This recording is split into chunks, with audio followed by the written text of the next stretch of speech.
Hello everyone. So today we will cover from illustration 24 to 26. Let's start doing it. ABC started business on 1st April 2017, sharing profit in the ratio of 3:2:1. Their combined capital was 96,000, which was shared in profit sharing ratio. यहाँ combined capital given है और ये बताया गया कि profit sharing ratio में share की जाती थी, तो इसे हम ABC की separate capital find कर सकते हैं. They are entitled to 10% per annum interest on capital. इन्हें पार्टनर को कैपिटल पर 10% इंटरेस्ट मिलता है. Profit for the year ending 31 March 2018 before allowing interest on capital was 39,600. Interest on capital charge करने से पहले कितना प्रॉफिट था? 39,600. दे ड्रू मतलब drawing 10,000, 7,500 and 600 respectively during the year. If you remember, जो ये पॉइंट है यहाँ से लेकर यहाँ तक कुछ फर्स्ट जो हमने चैप्टर किया था, that is fundamental of partnership firm, उसकी याद नहीं दिला रहा, उसी से सिमिलर है ना. They decided to dissolve the firm on 31 March 2018. Their creditor as on that date were 50,000. उस डेट को क्रेडिटर्स कितने थे? 50,000. In addition A had given loan of 5,000 to the firm. A ने फर्म को 5,000 का लोन दिया. There were liabilities amounting to 12,000 rupees and not shown in the books. ये books में शो नहीं की गई तो बैलेंस शीट में शो नहीं होगी. They are also to be paid. यानी कौन सी लाइबिलिटी हो जाएंगी? Unrecorded. Assets realised for 1,20,000. Creditors for 40,000 were taken over by A for 36,000. 40,000 के क्रेडिटर्स थे जो ए ने 36,000 में ले लिए. Balance of the creditors were paid at a discount of 5%. Total creditors कितने थे? 50 के. 40 ए ले गए और बाकी के जो है उनको पे कर दिया गया. You have to prepare necessary account. देखो, इस क्वेश्चन में एक अलग बात ये थी कि यहाँ पर 31 मार्च को ही ईयर एंड हुआ, वहाँ पर प्रॉफिट हुआ, बट इस प्रॉफिट को डिस्ट्रीब्यूट नहीं किया गया है पार्टनर्स में, राइट. अगर पार्टनर्स में डिस्ट्रीब्यूट नहीं किया तो सबसे पहले क्या करना पड़ेगा? डिस्ट्रीब्यूट करना पड़ेगा. और पार्टनर्स को अगर प्रॉफिट बांटना है, पार्टनर्स को अगर कुछ भी देना, लाइक सैलरी देनी है, कमीशन देना है, या उनसे इंटरेस्ट ऑन ड्राइंग चार्ज करना है, या इंटरेस्ट ऑन कैपिटल देना है, तो उन सब के लिए क्या ज़रूरी होता है? P&L अप्रोप्रिएशन अकाउंट को बनाना. सो दैट इज़ वाई इस क्वेश्चन में पहले P&L अप्रोप्रिएशन अकाउंट बनाया जाएगा. आफ्टर दैट क्या होता था कि पार्टनर की कैपिटल अकाउंट बनाया जाता था, क्योंकि उसमें कैपिटल वैल्यू को असरटेन करना होगा कि फाइनली उनकी कैपिटल कितनी. यहाँ पर तो बहुत ही कंफ्यूजिंग सी कैपिटल टोटल में गिवन है. पहले इन्हें सेपरेट करना पड़ेगा, फिर इन्हें इंटरेस्ट ऑन कैपिटल मिला जिससे इनकी कैपिटल बढ़ेगी. एंड अगर प्रॉफिट होता है तो डेफिनेटली जितना भी प्रॉफिट होगा वो भी बटेगा पार्टनर्स में. तो let's prepare P&L appropriation account to know the final distribution among partners. First of all, balance कितना गिवन है? Before allowing interest on capital, हमेशा हम बिफोर अलाइंग ही रिकॉर्ड करते हैं. और इंटरेस्ट ऑन कैपिटल को P&L अप्रोप्रिएशन में दिखाया जाएगा या P&L में? P&L अप्रोप्रिएशन, क्योंकि जो कुछ भी पार्टनर्स को दिया जाता है लोन और रेंट को छोड़ के, वो सब P&L अप्रोप्रिएशन में आता है. सबसे पहले तो बैलेंस लिखेंगे जितना भी P&L से ट्रांसफ़र किया, क्योंकि P&L से ट्रांसफ़र किया होगा तो बाय P&L, तो यहाँ लिख देंगे amount transfer from P&L account. ठीक है, कितना अमाउंट ट्रांसफ़र हो रहा है? 39,600 रुपीज़. ठीक है. उसके बाद इंटरेस्ट ऑन कैपिटल 10% देना, बट पहले पता होना चाहिए ना 96,000 है. इसे किस में डिवाइड करेंगे? 3:2:1 में. 96,000 को अगर हम 3/6 या 1/6 और 2/6 करेंगे, जिससे इनकी कैपिटल पता चल जाएगी. ठीक है.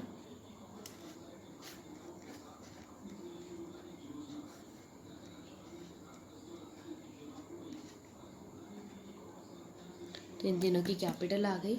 अब इस पर क्या पे करना है? इंटरेस्ट ऑन कैपिटल कितने परसेंट? 10% per annum. तो यहाँ पे लिखेंगे to interest on capital A, B and C 10%. 4,800, 3,200 and 1,600. Total क्या आ जाएगा? यही आएगा, बस एक ज़ीरो कम, 9,600. ठीक है. उसके बाद अभी भी प्रॉफिट बच रहा है, तो जितना भी प्रॉफिट बच रहा है वो कहाँ जाएगा? कैपिटल अकाउंट में, किस में, ए, बी और सी में डिस्ट्रीब्यूट होगा। किस रेशो में डिस्ट्रीब्यूट होगा, 3:2:1 में। तो मैं यहाँ पर सीधा अमाउंट कैलकुलेट करके यहाँ पे देखिए 39 में से 9600 गया, 30,000 ईजी है तो यही हो जाएगा।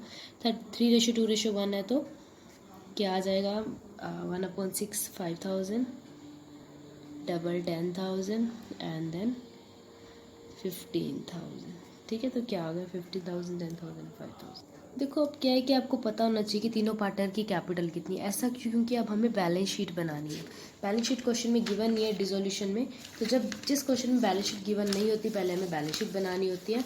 एंड दैट इज़ वाई अब आपको पार्टनर्स की कैपिटल का पता होना चाहिए कितनी है। For that it's up to you, आप सीधा भी कैलकुलेट कर सकते हो रफली, या फिर पार्टनर का कैपिटल अकाउंट बना सकते हो पहले, फिर दोबारा पार्टनर का कैपिटल अकाउंट बनाना पड़ेगा। क्योंकि हम नहीं चाहते कि एक क्वेश्चन में 2 बार कैपिटल अकाउंट बने, तो ये बेटर रहता है कि वर्किंग नोट में बनाओ। देखो तीनों पार्टनर की कैपिटल तो पता चली गई थी, कितनी कितनी आई थी, 48,000 ए की, बी की थी 32,000 एंड सी की 16,000, राइट। अब तीनों को इंटरेस्ट ऑन कैपिटल मिला था, इसकी वजह से कैपिटल बढ़ जाती है। याद होगा पार्टनर की कैपिटल बढ़ेगी जब उन्हें इंटरेस्ट ऑन कैपिटल मिलता है।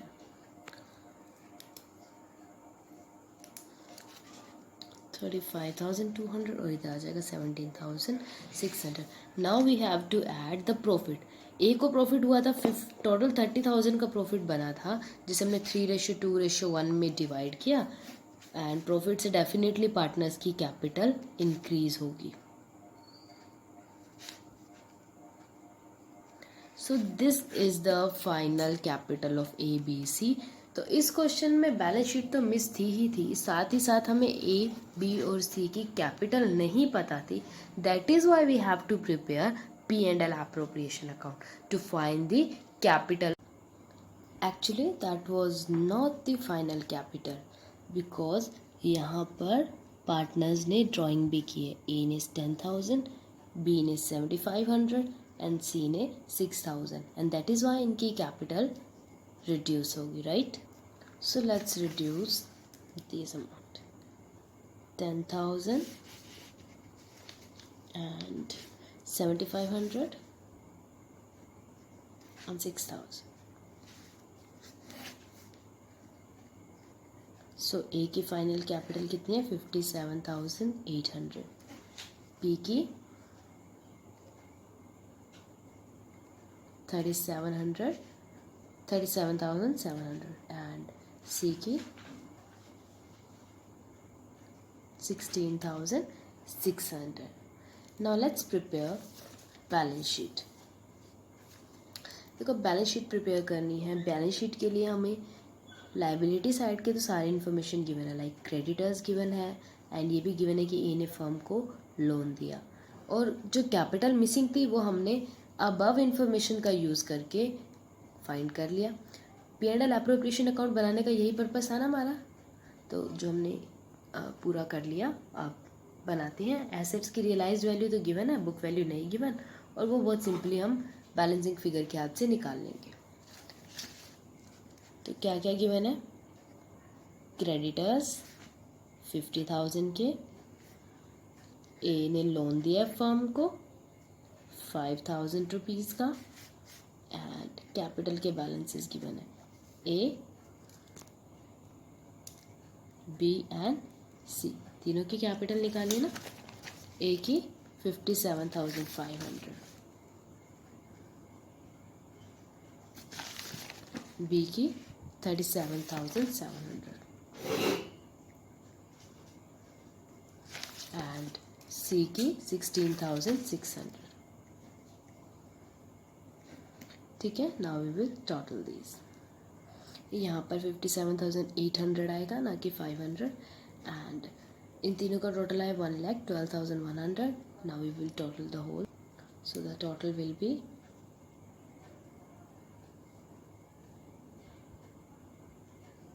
1,67,100। यहाँ कुछ है नहीं तो क्या आ जाएगी, सन्ड्री एसेट्स, जो क्या है एक बैलेंसिंग फिगर है और ये अमाउंट क्या है कि 1,67,100। बस जब यहाँ तक क्वेश्चन हो गया, आगे क्वेश्चन क्या है, बिल्कुल सिमिलर करना है जैसे कि बाकी क्वेश्चंस किए हैं। पहले आप रियलाइजेशन बनाओगे, then partners loan, after that partners capital account and at the last bank account. So now let's move to the next question. This is quite different and important type of question. In this question, A and B are partner and they started their firm on 1st April 2016 with capital of 60,000 and 40,000. इनकी capital 60,000 and 40,000 थी. They share profit in 3:2. They carry on business for 2 years. यानी कि 16 to 17 and 17 to 18. 2 years तक इन्होंने business किया. In the first year, they made a profit of 50,000. First year में 50,000 profit हुआ.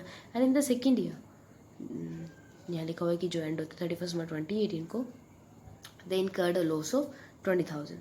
As the business was no longer profitable, they decided to wind up.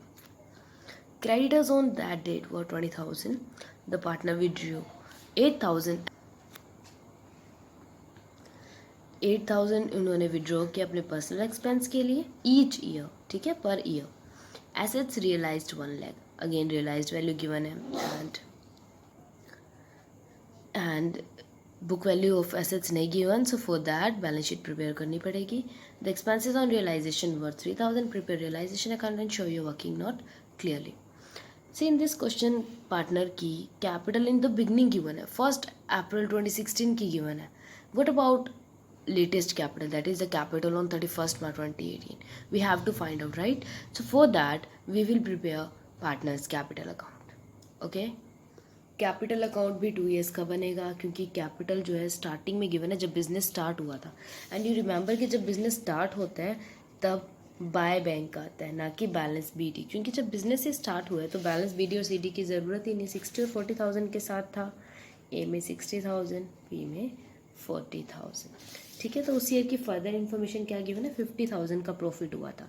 तो profit की वजह से पार्टनर की कैपिटल बढ़ती है, right? We are aware about that. किस रेशियो में डिवाइड होगा, 3:2. 50,000 को 3:2 में डिवाइड करें कितना आ जाएगा, 30 and 20. So by P&L appropriation account. ठीक है, इसमें हमने डेट का कॉलम भी बनाया था क्योंकि 2 years के अकाउंट्स है, so that we will maintain that. 2016 को स्टार्ट हुआ April 1st और ये कब डिवाइड होता है, March 31. और कब, 2017 हो जाएगी जब डिवाइड होगा, है ना. और कितना था, 50, जिसे हम डिवाइड करेंगे 30,000 एंड 20,000. ठीक है, March 31st.